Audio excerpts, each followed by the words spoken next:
the story that made the most impact upon the beginning of the Fifth Doctor's roundup was the Visitation.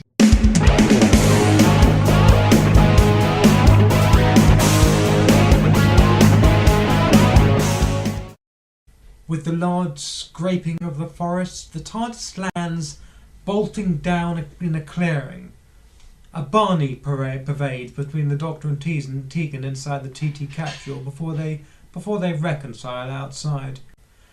The undertones of talkies within the forest and inside the TARDIS happened longish before the flowery events of the TV movie had even chatted about relationships shown in the new series.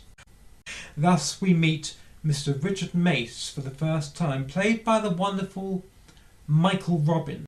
Now, the thing is the closure of the theatres in the Metrop only occurs a month before all of this stuff is going on. Theatre's moving on, Dad. The abandonment of country piles was a major issue closer to London, however. Doctor and chums make their way, for no good reason, to the ill-fated manor pile that we saw at the start of the escapade.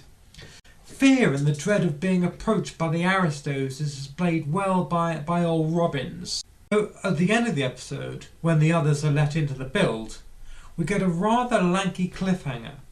There is a lot of dubious expo going on, but the feudalistic nature of the showdown with the Villiers gives a slight outlook into the conflict and fear of the times. Tegan is not shown as a damsel in distress, but one of the many tasters of what is to be expanded with Tegan's character in later stories, perhaps. She effectively balances a coffee carrier that could have been from Starbucks. The threat of invasion from the Dutch was now imminent.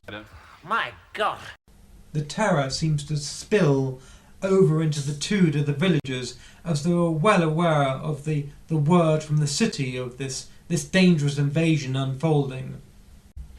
But Peter and Davison and Michael Robbins have great chemistry as they work out the way to trifle with the mind control charges from the Villiers that fails. All of this, it just fails in the end. So we wonder what exactly it was all about in the first place. That the Doctor and Mace have built a bit of a natter with the head lizard geezer. We learn that he is a refugee from the prison planet Raga, which later we see a lot of in the episode with the Malice. Poorly executed this, and could have been expanded on a bit, as the Doctor is told of the planned genocide and the Pteroleptal are planning to carry out. The hypnotism is underpinned historically by the fact that society's way of handling the population was having certificates provided by the Lord Mayor of London to enter the villages. Just as well Johnson wasn't Lord Mayor at the time. But there is a good dialogue between the Pteroleptal and the Doctor as he leads them up the stock cupboard in which Tegan was previously banged up in. Many deep questions are raised here. The exchange between the Pteroleptal and the Doctor are obviously well thought out. The Doctor is now imprisoned in the same storage area that Tegan had previously been detained in, and the Pteroleptal enters the jail and sparks up his sonic. It's something to do with the production team wanted to do for some time, I think, the whole thing with the sonic exploding at this point. And there was much rejoicing.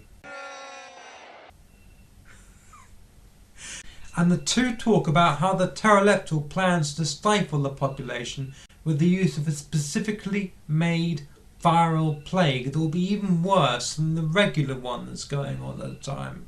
The Doctor is forced to have a scrap with both Mace and Tegan in an attempt to free them of their power packs, as he also prevents the virus from being released. Adric escapes the vaping Villiers and gets back to the TARDIS with a little help from our android. Nyssa destroys the android in a splendidly forced, tiresome sequence that is obviously shoved in there like a wedge in a school boarder's breeches. Sarah Sutton has since recalled in the DVD extras that the scene could only have been shot in one take, before which we are treated to the Doctor's escape and the continual tetchy exchange between him and Tegan.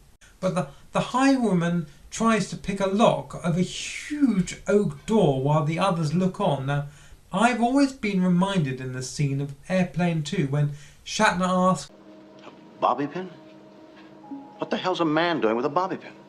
Though, as we mirror on them, we're able to gather the frustration and emptiness that the house represents and the desperation that is felt as the trio realise that there is little way to get out. It is only with the instant appearance of the TARDIS that we as a crowd are relieved to earlobe the familiar groaning sound and are assured that all is going to be tickety-boo. Everyone plays this little piece very well, and it's testament to Matthew Wardhouse's performance. "What is that?" Mace asks, an obvious response to Davison's terror at seeing his transport so badly navigated into the middle of the dining room. The whole android incursion evidently another example of finding a plot device to keep one companion occupied. A lot of good stories have emanated from this device, however. The Doctor finds a trace of an electrical emission from the pteroleptal lizard thingy.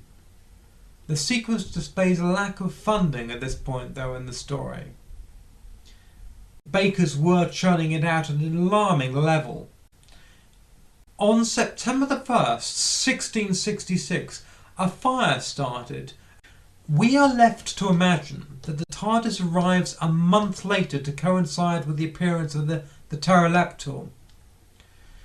The infiltrating pteroleptal could obviously come out of hiding at this point at any time, as the city was virtually empty.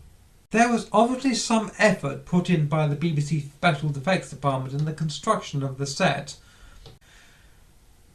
The fight, as the pteroleptal weapon is dropped on the floor, is one of the weakest pins in the story, though. Even the awful dialogue and the rush to finish production cannot take away the tension. Only when the Doctor drops his flaming torch that the heat begins to cause the gun that has been discarded to overload.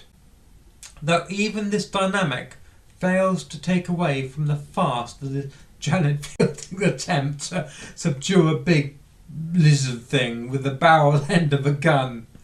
Once they escape and throw all of the stashed viral meds into the flames, it is evident that Starbucks is now completely out of business for the next 300 years. Mace was in fact a character created for another radio drama of Eric Saywood, but might have made a good companion, methinks. That we also treated with splendid shot of the pteroleptal mask and face burning in the fire. Most of the final scene is seen in the exasperation and relief of the four TARDIS occupants. It's probably because the scene was filmed 2 minutes before 10 in the studio. The final shot being that of the sign to Pudding Lane. The melding of events that took place over a month was squeezed into a few short days, though. For dubious historical references, bad set throughout, Eric Saywood and co did an amazing job with what they had.